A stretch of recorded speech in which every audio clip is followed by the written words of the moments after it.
Hello, dear podcasters. We are back with another episode of Email Marketing Chronicles.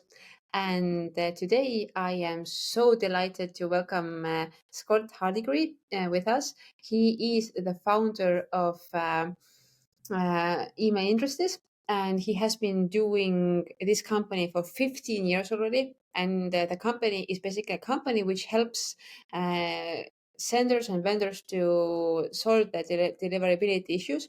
And so, whenever you have any questions about how to best get the emails best into the mailbox, or why are my emails landing in spam, then definitely Scott is the person to ask all those questions from, because he knows how to get you out of there. And today we are going to talk about the same topic, about deliverability and how to have the best deliverability. So welcome, Scott. It's lovely to have you here, and please feel free to welcome yourself. And why do you see yourself? Why are you in email marketing? What's so exciting about email marketing that still after 15 years you are doing this? Well, thanks, Viivika. It's my honor to be here and my privilege. Thank you very much for the opportunity. It is true. Yeah, we are email deliverability experts. Although the company is 15, almost 16 years old, I myself have been in email marketing for, I think, 24 years now. And That's a long time. like I think most people, I didn't necessarily choose email. It was one of my, it was actually my first job out of college. I was a full-time email designer, and this was in the late 1990s. And I think I only had one job before I started my first company, whereby we did a lot of email marketing strategy and design for clients. And over that time, we sort of slowly pivoted toward email deliverability. I think it just sort of aligns with my personal interests. It's hard, it's ever evolving, and it requires a lot of digging that we have to do to kind of solve tough problems. So it's kept my interest all these years just because it's hard. And it's really technical. Like, you can't use too much creativity in that, I can imagine, but you have to like go through certain data points to find what's wrong. You're right. It's all about sort of, we have a team of 16 deliverability analysts and consultants. I don't do so much of the day-to-day work anymore, but data analysis is the key to success. So just figuring out where to look, but then we can apply that knowledge that we've gleaned over these past couple of decades to apply it to familiar problems and to be able to help solve those for customers. Oh, that is interesting. I think one of the most frequently asked questions that I hear from our clients at Smiley is that do you deliver all your emails into mailbox and none to the spam? And this is the question that they ask without even realizing that they also play a big part in that, and not just us as the platform.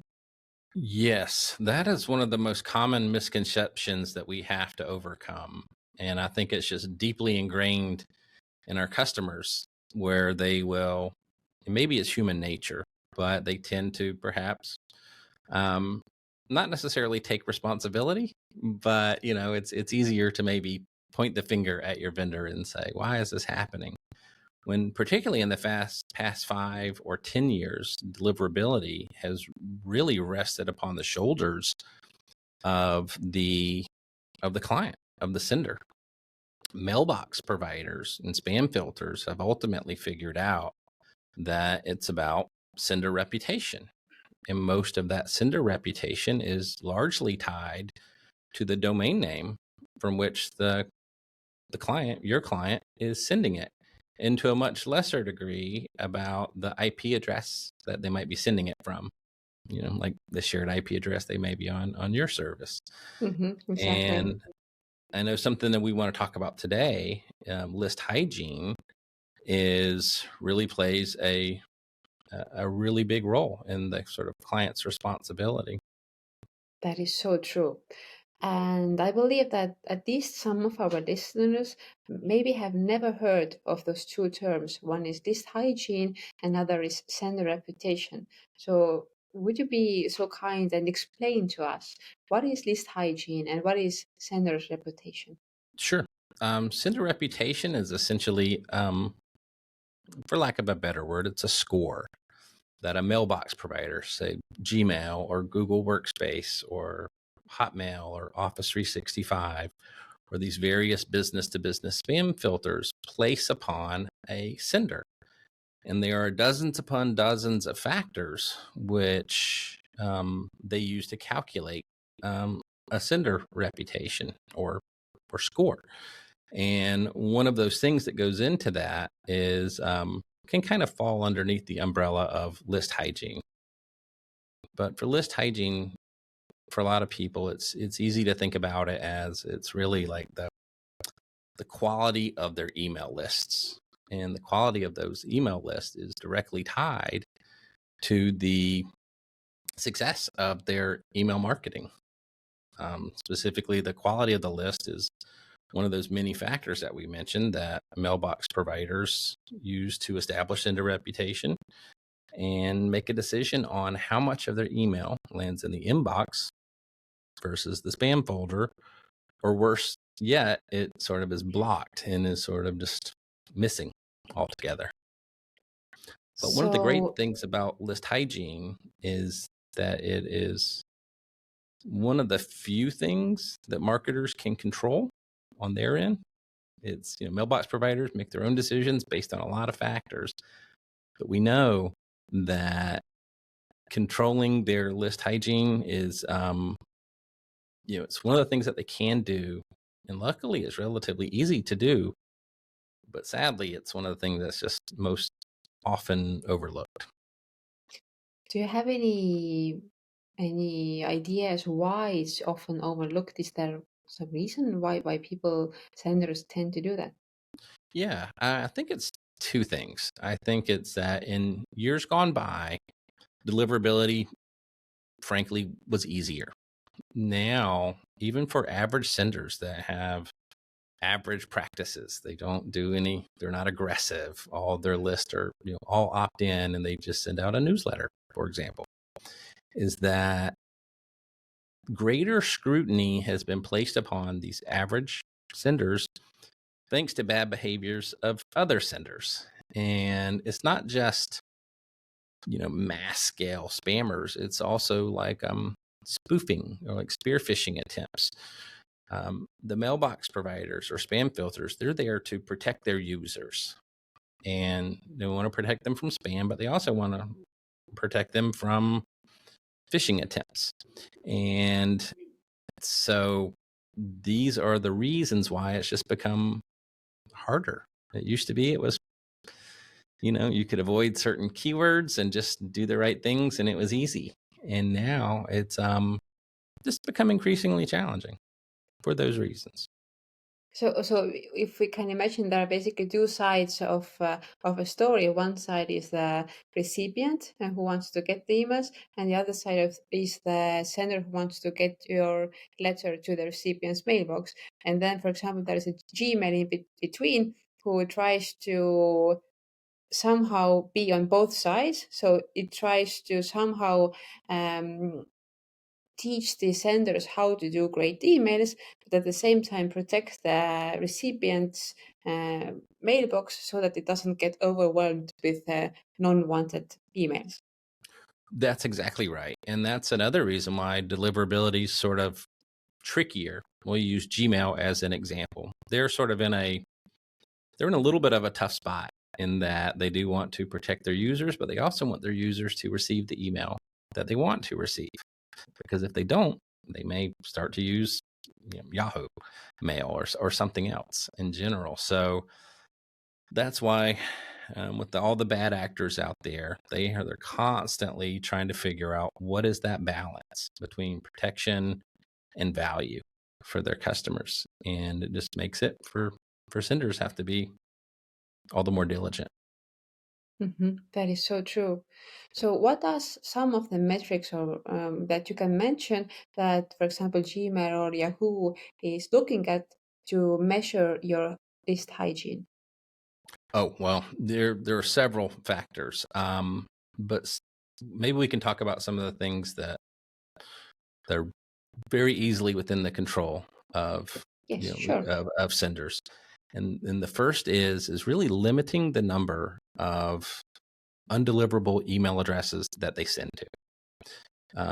Right? Emails, also known as a hard bounce or undeliverables. Really minimizing those once you exceed a certain threshold, and it's different for different mailbox providers, but they're very low amounts, single digit percentage rates that we want to stay below. We exceed those, our sender reputation goes down. Other mailbox providers look at something called spam traps, and spam traps come in lots of different flavors. We can maybe dive into those later, but one of the types is something called a recycled spam trap.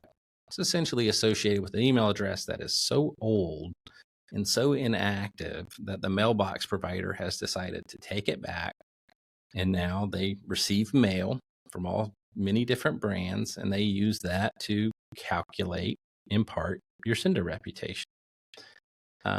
Another important metric is the percentage of your list.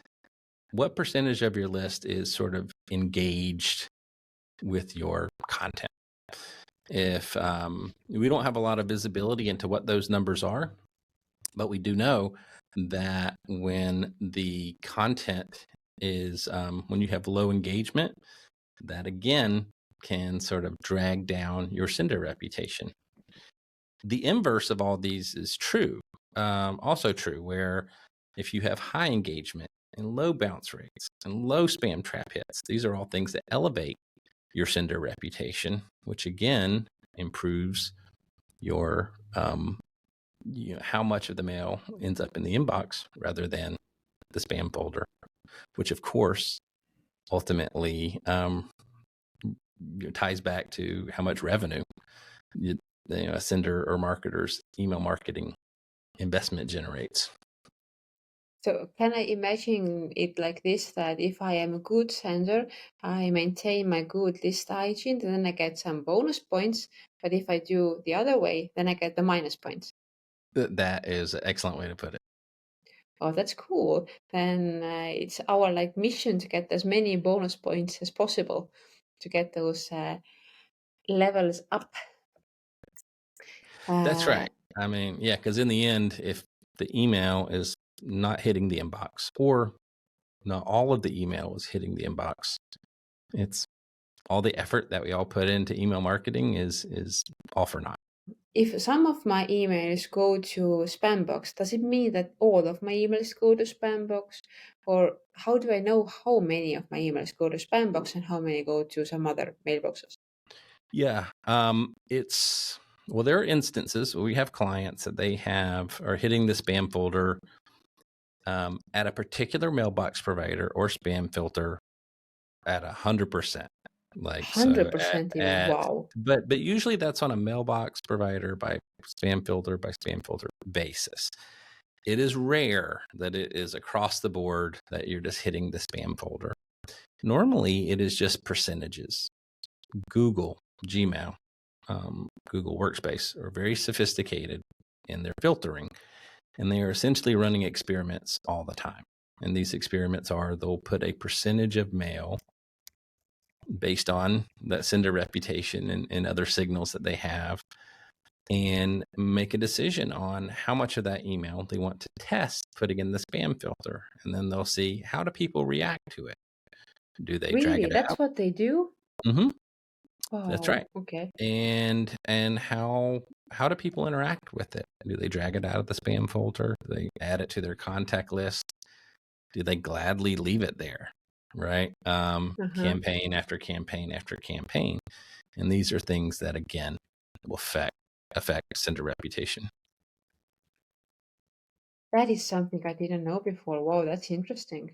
I would Mm-hmm. have assumed that they make the opposite way of tests. Like they put some emails into the main mailbox to see how many people actually react to it. But putting it in actual spam, it's so cruel. Well, they're not doing it without reason. That's They true. do that for when, you know, the sender reputation is down, or the spam complaints are up, or some of those Hmm. other negative signals that you mentioned. Some of these thresholds have been exceeded. Okay, yeah, that does make sense. That's really interesting. You also mentioned before that we as senders, we sometimes don't know if actually people engage with email or not, probably because of those new rules that, for example, in Apple Mail, it opens all the emails and you can see everything being opened, and you don't actually see if people opened it or not. But Apple Mail does see it, so they do know who actually opened the email or not, right? That's right. Yeah. I mean, you'll probably So hear they this a know what lot. the actual reaction is, and they can see if you still keep sending emails to non-engaged people, even if they don't actually open it. That's exactly right. And I'm sure you've talked about this already, but yeah, open rates are um, have never really been a super reliable metric, particularly if someone, you know, say in years gone by, if someone were sending to corporate clients and they may have a spam filtering appliance that automatically opened all the emails.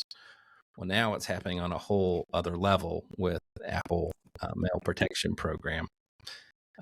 So that metric is even less reliable still, but it is a data point that we look at. But now, when we look at engagement, one that's more tried and true is to look at clicks. And well, I guess that's always been true, but that is one of the things that it's just one of the data points that we have to work with. Okay, now a hypothetical question. If you know that somebody has clicked on the email, would it be possible for Gmail to put this email into a spam box as well to see if the person will actually drag it out from the spam box?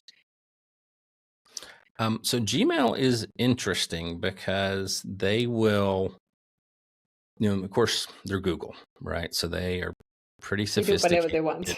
Yes. They really are sophisticated, and they try very hard by all accounts to deliver it right. So what that means is that instead of, you can have, say you're the sender, you're the market, you and I can have a different relationship than you and somebody else. So almost like your sender reputation can be unique with me. Like maybe I open and click on all your emails. I will continue to receive those emails, even though, you know, worst case scenario, 99 or every other subscriber you have is landing in the spam folder, because I engage with it. I am still going to receive it.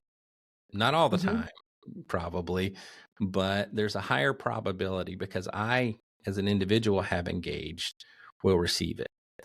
That is not the case for other mailbox providers and spam filters. They do tend to apply blanket rules based on that sender reputation, often applied to, you know, every recipient and every sender from your domain. But Google is Google, and they're different. That is also interesting to know that Google is having a much more sophisticated way of filtering the emails out in the mailboxes. That's right. Yeah, and what they do, others tend to follow. Microsoft is usually not too far behind them, Mhm. um, but still behind them. So let's get to the business. How can I maintain a good list hygiene? What are the steps that I need to do to keep it clean? Hmm. Well, I mean, think about list hygiene, that it's um, kind of, you start from the beginning. So, I mean, first you want to just ensure that the data you're collecting is both deliverable and accurate. By accurate, I sort of mean that it's a human being, not like a bot sign up on your form. The bots you can implement Most ESP subscriber forms are very good at catching bots. If a client decides to use their own, maybe they want to implement a Google reCAPTCHA on that, like an invisible reCAPTCHA, just to make sure there's no bots hitting the form. Beyond that, the gold standard for ensuring that you only get the best subscribers on your list and the email address is deliverable is to do a double opt-in, right? Someone signs up, you send them an email, they click confirm, and only then do they make their way onto your list. Some challenges with that is that it definitely adds friction to the process, particularly if a client's deliverability isn't great. That email might land up in the spam folder. And it's just, a lot of brands just don't like it because there's drop off that happens.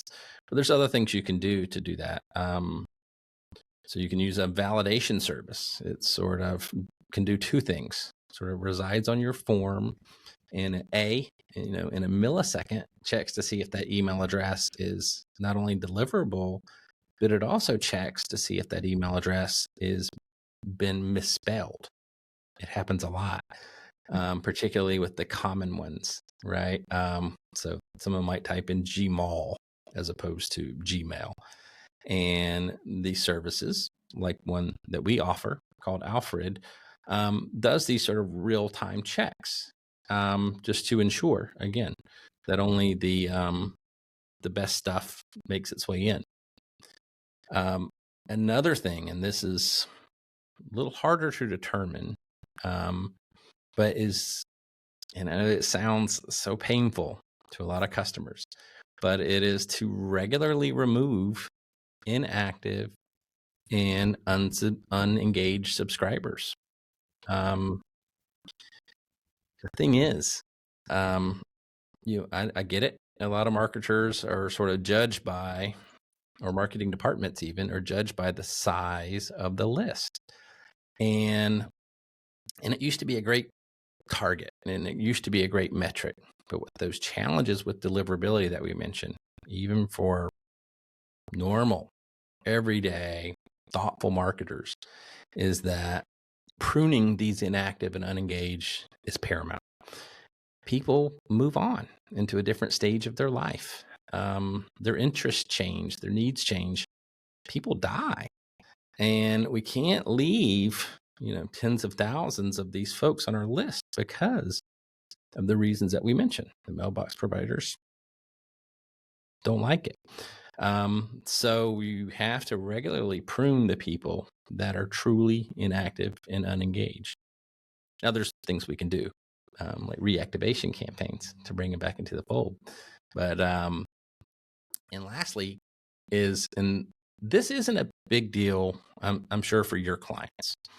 Most email service providers, anyway, it is honoring unsubscribes. Most thoughtful email service providers do this. It's just by default. Someone hits unsubscribe, they are automatically pulled off of the list.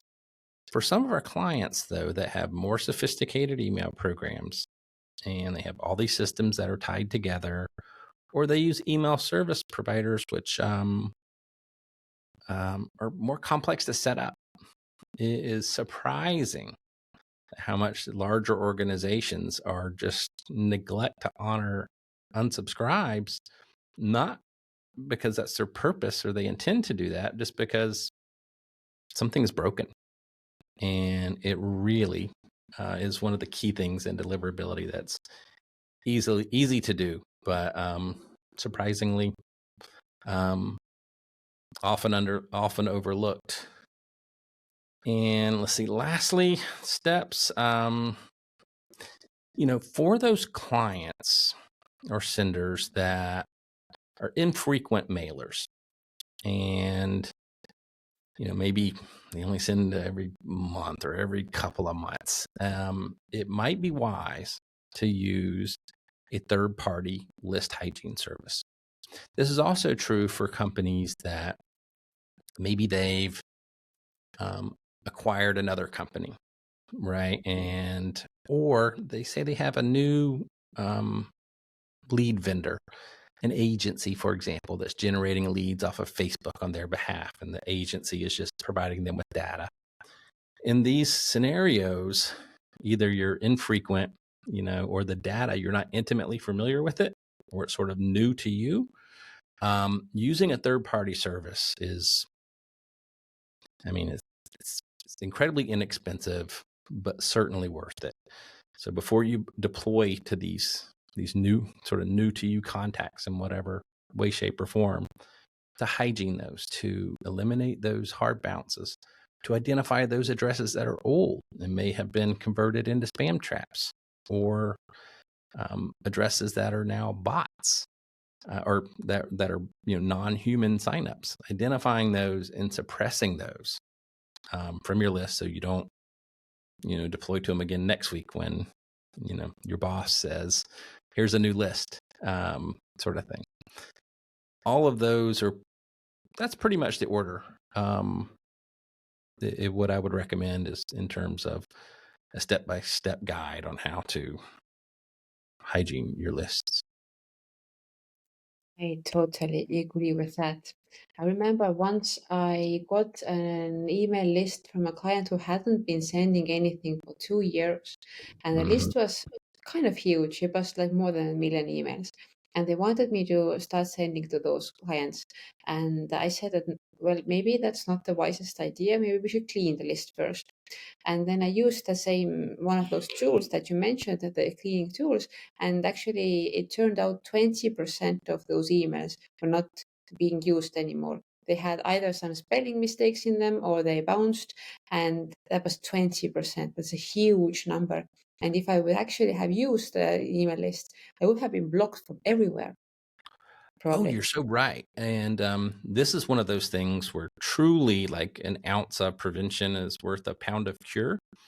Because, like, say this client was sending off of a new IP address that was shared and it was yours, or just a dedicated one that was new to them, is that it is paramount when sending off of any sort of thing, new infrastructure or anything new, to start off with your best foot forward, because it is that much further. They're sort of so much deeper into a hole that they then have to turn around, come to a company like ours to help them remediate these issues and rebuild their reputation.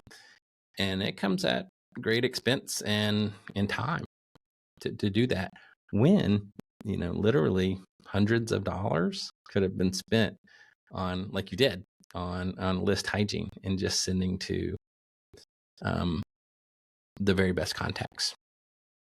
Oh yeah, that is so true. I think there is even one saying, I don't remember the saying anymore, but basically this is true, that it is so much easier to maintain a good list hygiene and keep your good reputation than start to rebuild it from minus 100.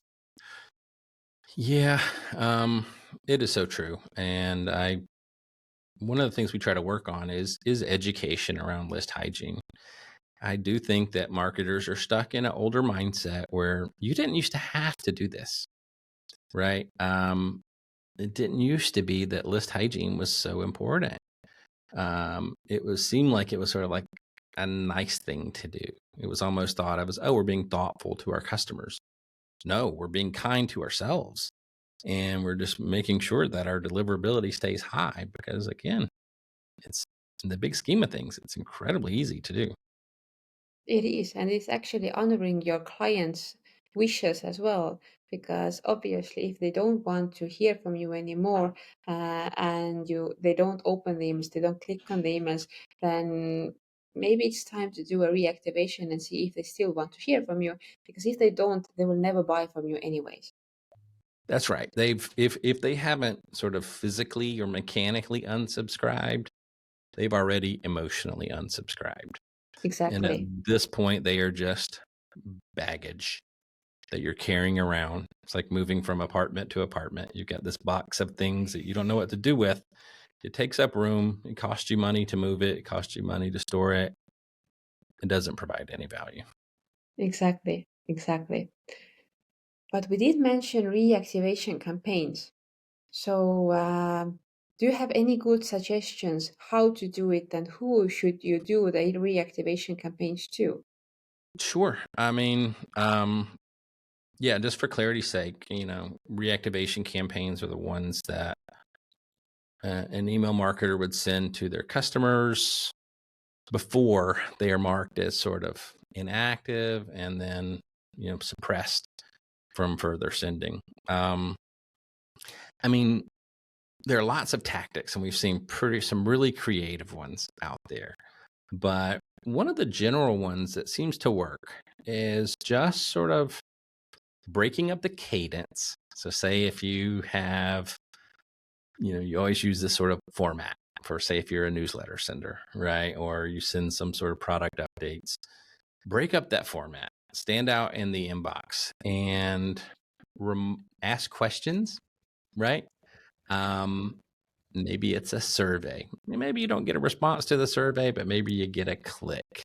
What we're trying to do is sort of we're trying to get the open, we're trying to get the click. We can focus on generating revenue later on from that. I know it may be tempting to say, all right, now granted, maybe your customers really respond to discounts. If they do, great. We can maybe focus on a discount. But for the most part, it's about just trying to get that click in whatever tactic.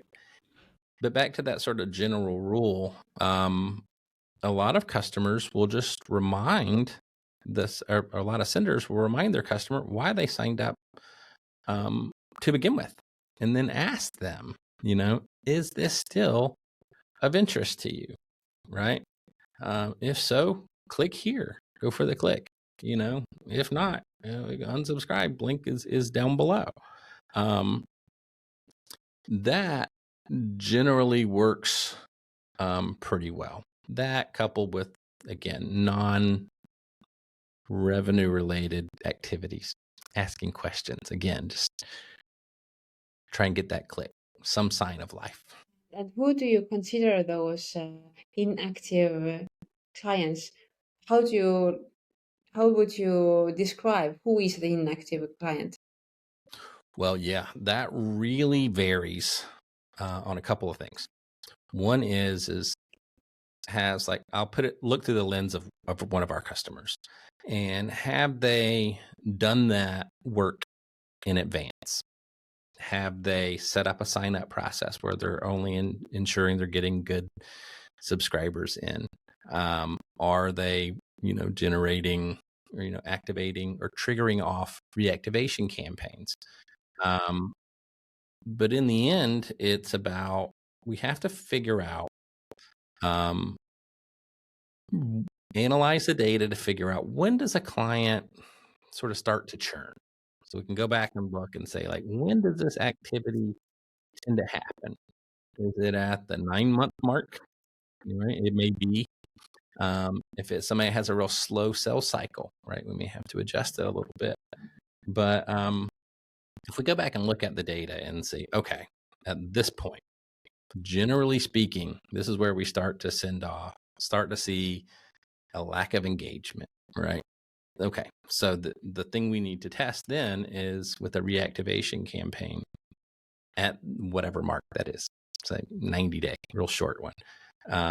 We need, as a rule, we can send off some reactivation campaigns once we see those signals, and it's typically very easy to set up in an email service provider. No open, no click, between X date, fire off this campaign. Unfortunately, there is no universal answer for, well, there's one generality that is true, and that is consumer addresses or consumer senders. There's a higher probability that that address, at least, will be active for a longer period of time. If someone is more business to business facing, or they have a business to business segment within their list or offering, of course, we all know that there's higher turnover in businesses. So usually the reactivation with those markets is usually accelerated. somewhere between 4 and those addresses churn, i.e., become undeliverable or no longer belong to that individual, 4 to 10 times faster than a consumer address. Which makes sense because people change their positions and they don't reply to those emails anymore. They don't, and it may be set up as a forward to go to their supervisor or coworker, and they may set those up as this goes into a folder, that they may look at in the first 30 or 60 days, but after that, it's still just feeding over, and you're in, there's tumbleweeds rolling through that folder. No one's ever looking at it. Oh yeah, that is so true. So if you do this reactivation campaign, should you just send one email, or maybe you should send 2, 3 emails to the unengaged customer? Yeah, I would. We've seen the most success with a series, and that series doesn't have a slow delay. I mean, everything with email is test worthy, but as a rule, we kind of see more rapid fire series of, say, 3 emails in the course of over a couple of weeks, right? If those are generating spam complaints, all right, then we roll that, we extend that time period. But it's definitely worth. I mean, I am sympathetic to marketers. I mean, all of these contacts, they come at a great expense, whether it's through ads or lead generation or just SEO. We don't want to throw it out just automatically and out of hand, but always have to keep in mind that desire to want to hang on to that thing that you paid for has to be balanced out with, now this thing could be costing you, and in fact will cost you in terms of inbox placement if if that unengaged segment balloons. Because guess what? Email lists follow very natural processes. Entropy, right? So things degrade and erode and tire and bloat over time. And that certainly happens with email lists. That's why they require hygiene and pruning just to be healthy. That is so true. I think I have never thought about this way, that if I do have those bad emails in my mailing list, then actually I will start losing money, because if I lose my reputation, my normal emails might also not go into the mailbox as I wish, and eventually I will just start losing money, and then I need to turn to you and say that please come and help me out. That's right. Yeah. And, so we do have clients, and I guess I should mention this too, is that they say, like, we don't want to just suppress these, right? We do want to, what if we say we pull them off into a segment and we just send them fewer emails, right? And we maybe the more meaningful ones. And there is potentially a lot of value in that one. The thing to keep in mind is that with deliverability, that is making sure emails land in the inbox versus the spam folder, is about ratios in volume. So the fewer times you send to an unengaged segment, right? The overall volume, like say you send out 1 million emails in a month, and if you didn't put these, inactive people into a segment, and you send to them at the same cadence as everybody else, that drags down your engagement.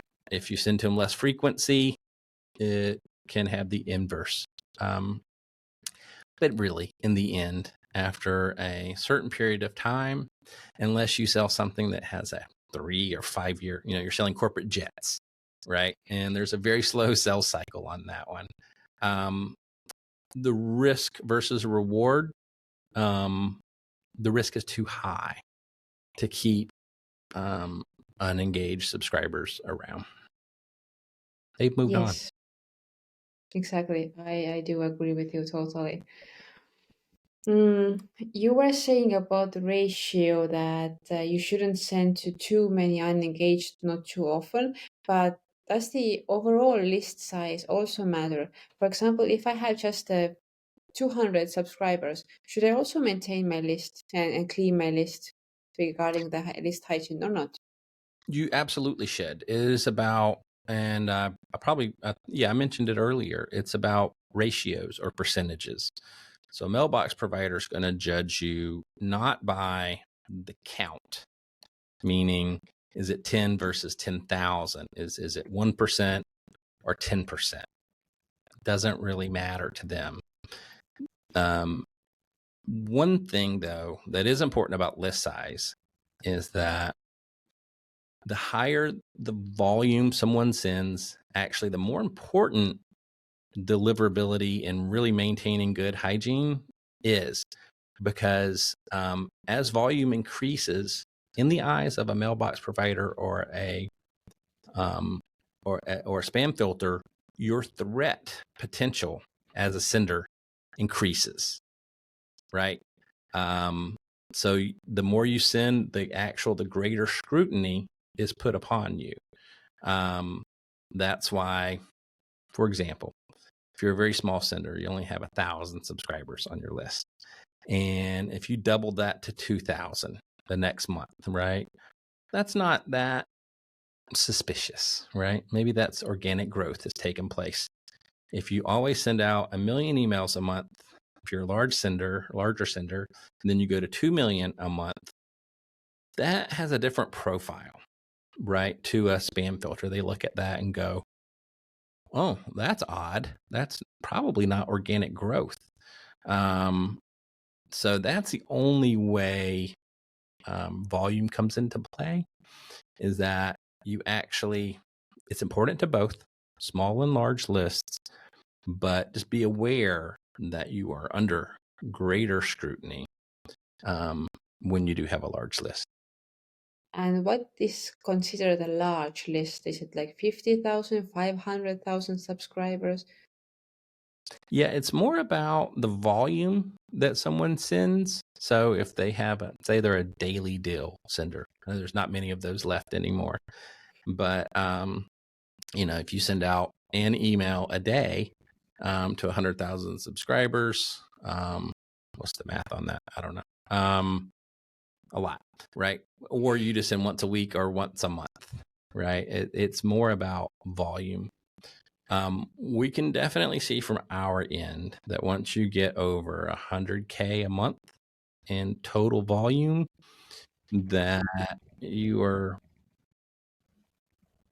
there's You're considered a big sender, right? yeah, you kind of fall into a slightly different class. And then, of course, once you get into millions and tens of millions and all that on a monthly ending basis, you are definitely looked at more regularly. Not by human beings, of course, by algorithms. That is really interesting because actually 100K is not many emails. It's kind of not much at all. No, it's not. It's not. Yes. But it is enough where if, not so much spam, but say like if you didn't have your authentication set up correctly and someone was able to access your systems and send spoof your system and send out spear phishing attempts, right? That's going to go out to 100,000 people as opposed to 1,000 or 10,000. It's a greater risk to that many more of their users, the mailbox providers' users. Mm-hmm. So does it also matter how often do I email one mailbox? For example, I used to work in one affiliate company, and we sent emails to the same person up to 5 times a day, different offers. So that is a huge amount of mails going into the same mailbox from one sender a day. It I is. would assume I was like watched like an eagle. I was watching me. How do I send the emails if I'm doing it Yeah. correctly or not? Though, it's really about engagement. So if they're engaging with those 5 emails a day, right? Bless you, because that's great, right? Now, if you have a good data analyst in-house. Most people that send very high frequency become good through necessity at coming up with different list segments, figuring out, okay, this cluster, now they can receive 5 emails a day. This cannot. But yeah, it's not so, it's more about engagement than, but what is important is to mailbox providers is how predictable you are. So if you send out 5 a day, you know, 7 days a week, 365 days a year, if you change that to 10 a day, that is suspicious, right? Basically they say like your sender reputation, here's your pattern. When you change your patterns, right? They actually like to see pretty predictable sending volumes, which isn't an ideal scenario, particularly say for newsletter senders.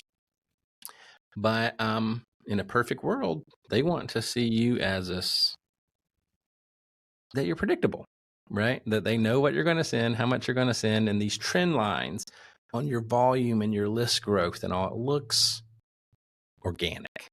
It doesn't look, it doesn't double in its size, and we don't go from sending weekly to daily, right? Which kind of makes sense because the customers also expect us to be predictable, to know when I'm going to receive this email. Either it's going to be every single day or it's going to be once a month.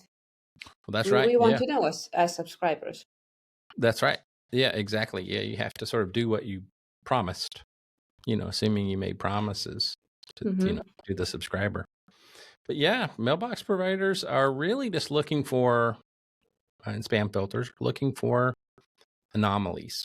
And again, it's not, they're there just to protect their users because they don't want their users to migrate to another platform because they're very valuable to them. That is true. So if I'm a sender now and I think I'm doing good emailing, but I'm actually not sure, then what are some of those factors that I should keep on my mind, or what are the things that I should be looking for in order to prevent from getting into a bad list hygiene or bad list reputation? Like, what are the things that I should be looking for? Some maybe keywords, some data points. Yeah, I mean, some of the obvious things. And so the reason why we go through this whole list hygiene exercise is not because it's just a best practice and not because it's fun. It is because we have to do this to optimize our inbox placement. So one of the things that if we, one of the trickier things, it's kind of hard to know. It's really kind of hard to get visibility into where you're landing in the inbox, right? Email service providers don't have a lot of visibility into this data. Brands don't. So one of the things, you can come to a company like ours and we can tell you exactly where you're landing. But generally speaking, for most marketers, it is to look at what's the trend line on those imperfect metrics that we mentioned, right? Open rates, click rates, revenue, right? Tracking it all the way down, looking at all the data that is available to us and saying, is it improving? Is it flatlined? Is it trending down?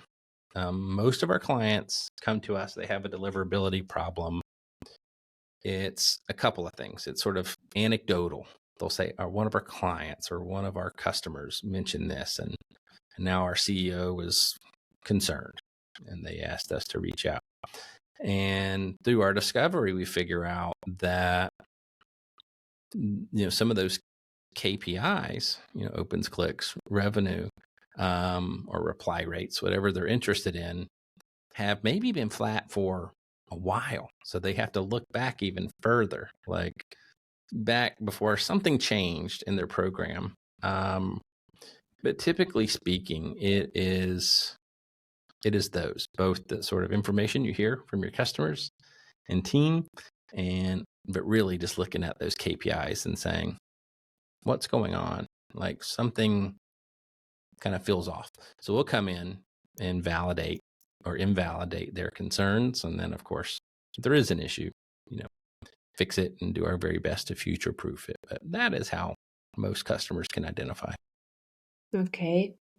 And if I now actually have dropped down in the reputation, like my reputation isn't good anymore, it's average or maybe even below average, how can I improve it?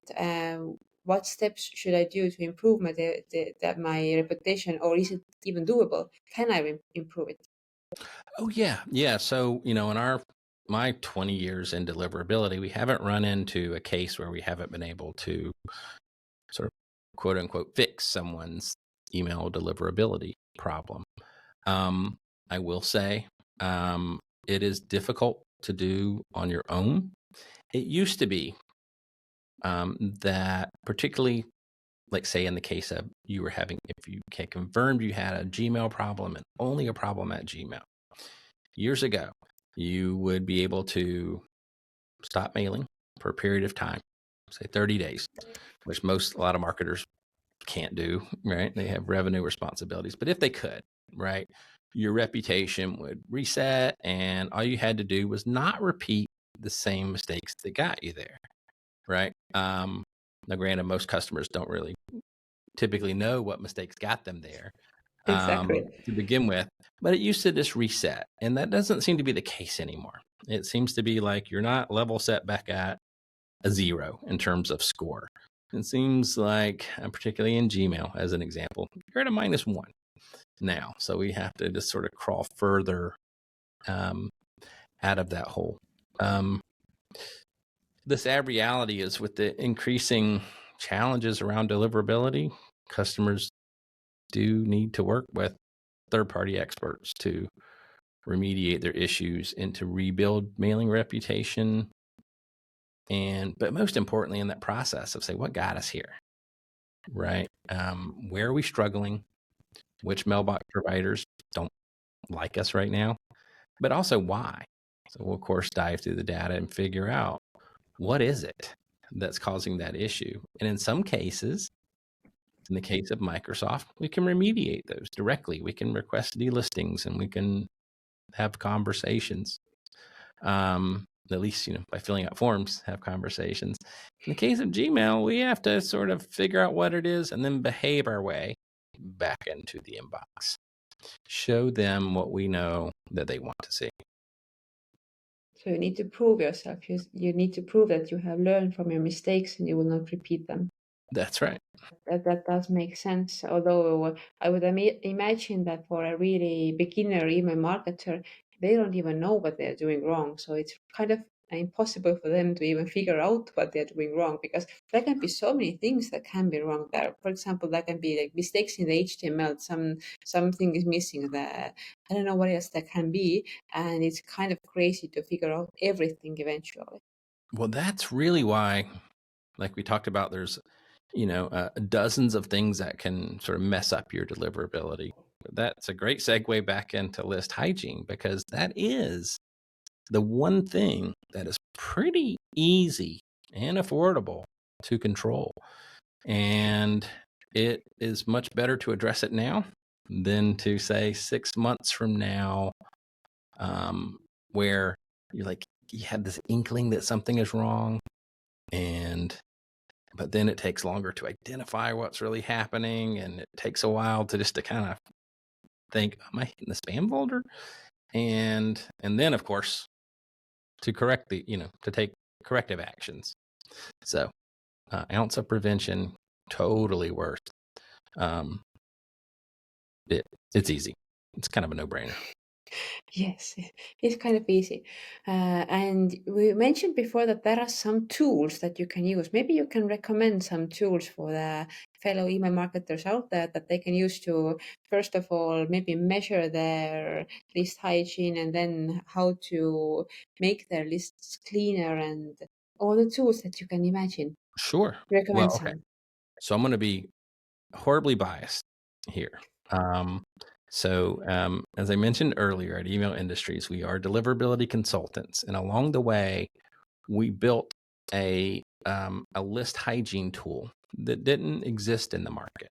That tool is Alfred, and you can find that at alfred.email. What makes it so special is that it does two things. Like every other sort of list validation service, it checks whether or not an email address is deliverable or undeliverable. That's the easy part. Well, it's not easy, but it's the common part. Mm-hmm. But what we also do, we look at hidden threats in someone's list. So we'll say, all right, what percentage of these are non-human emails, right? Bots. What percentage of these are disposable emails? Customers that may have signed up to your list to get an offer, but they don't really want to hear from you. What percentage of these are sort of toxic in one shape, form, or another? Like what percentage of these have these recycled spam traps on them, right? They're associated with old email addresses that you do not want to be deploying messages to. And so with Alfred, you upload a list. And the first thing it actually does a free evaluation. So it looks at, it basically gives the list a sniff test and says, in a recommendation, should I clean this or not? So before you spend anything, and even though the cost is minimal, you say, it makes a recommendation of, no, this list is good to go. It's below all these thresholds. Have at it. If you decide to hygiene the list, then it actually outputs a quality score for every email address. So on a 1 through 10 basis. And as you had mentioned before, you had that one client that had this million name email list. That's really important for clients that say send high volume and have an older list, because with that 1 through 10 score, you can start by, like, you have to put your best foot forward, like we mentioned. So then they start with the ones that are a 10 or a 9. And then, of course, we get down to the ones that we don't want to mail to, that we want to suppress, the undeliverables, the bots, data that's been widely circulated, all sorts of toxic traits that they can have. But that is perfect for clients that have a list that they're just not intimately familiar with, or they've been sitting on it. And it also works for those clients that we mentioned that they can do that real-time form validation. So it can say, hey, yes, this email address is valid. Okay, great. Check that box before we put it into our CRM or our ESP, and also corrects those ones that may have been fat fingered or might be a typo. So the Gmail versus Gmail. Mm-hmm. Now, granted, there's plenty of other tools out there, but they are valuable for those instances, and also for all marketers. I would say that, just as a rule, because it is so affordable, that if you have an address that, depending on your market, what you think your sort of potential churn rate period is, whether it's 30 days or 90 days before you see an inactive, just export those, that don't have activity for whatever time period, and just do a check before you send to them, because the threshold for sending out is to bad addresses is so low. Sending out to more than 5% undeliverable addresses is a real ding against your reputation, and it's just easily preventable. So why not use the tools that are available to you? That is so true. By the way, does this Alfred work just in the US addresses, or does it work worldwide the same way? Worldwide, actually, it's Oh, nice. private by design, which is to say it's GDPR compliant. And actually, well, what that means too is that we as human beings, we never have access to the data. It's hosted on AWS in Frankfurt, so the data Mm-hmm. never sort of leaves Europe. And yeah, it's used by customers worldwide. That is good to hear. I hope that most of our listeners will take a note here and try it out if they are going to send emails to an older list, or if they are thinking that maybe they need some cleaning for the Yeah, lists. Yep. Yeah, it's a good way to look at those inactives and say, let's cull that list, because if they're bad, they're bad. Exactly. Okay, we have been chatting for an hour, and I think we could chat for 3 more hours easily. But we need to keep some of the content to the next time as well. So, as the last question, I usually ask our clients or our visitors here, what are those 3 things that every email marketer should do? 3 things that every email marketer should do to keep their list hygiene up to par. Oh, great question. And thank you for your time, Viivika. This has been great. You're a great host. Let's see. First thing is just kind of shore up the entry point, right? If you can't do double opt-in, just make sure that bots and bad addresses just aren't making their way in to your system. That's number one.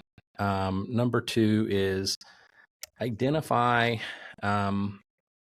what you feel, and this will come through your own data analysis, but try to figure out what's that churn point, right? When do people start to become inactive?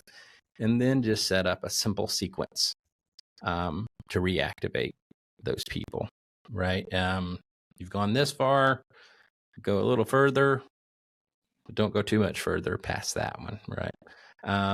And then lastly is if you have that list that is you're not intimately familiar with, new partner, new acquisition, infrequent marketer, definitely use a list hygiene service like Alfred.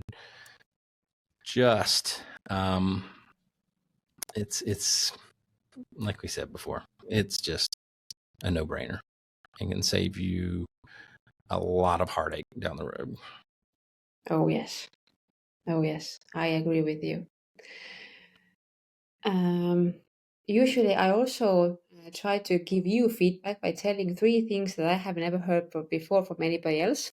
And besides you telling us a lot about how to maintain a good list hygiene, what are the steps that you need to take, and how to get yourself back to a point where you do have a good list hygiene, then there were like 3 things that I have never heard anybody say before.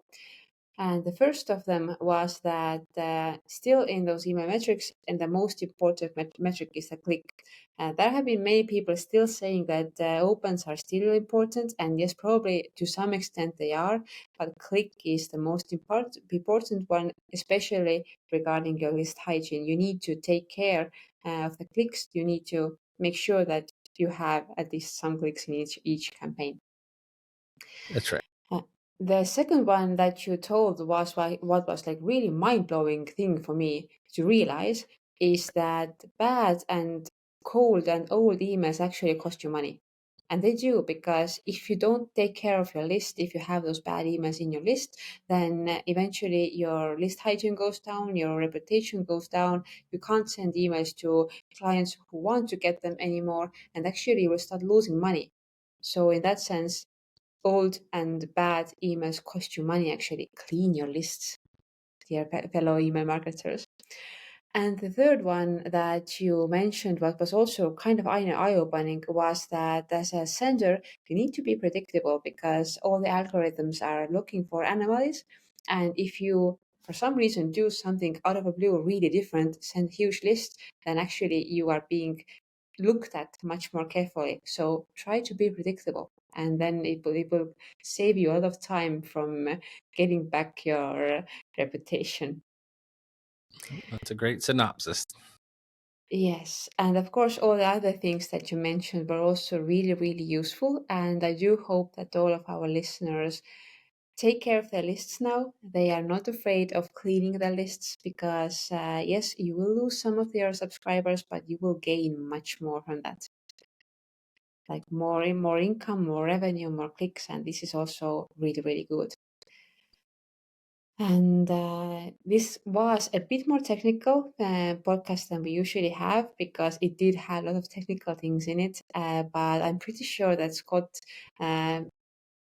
tried to, not even tried, but actually explained it to us in a normal human way, that we all understood what we need to do with our lists to keep the hygiene high. And thank you very much, Scott. It was a true pleasure to have you here. And let's keep in touch and maybe do some other podcasts later in the future as well. Sounds good, Viivika. Thanks. Pleasure was all mine. Thank you, and see you next time. All right. Thanks. Bye.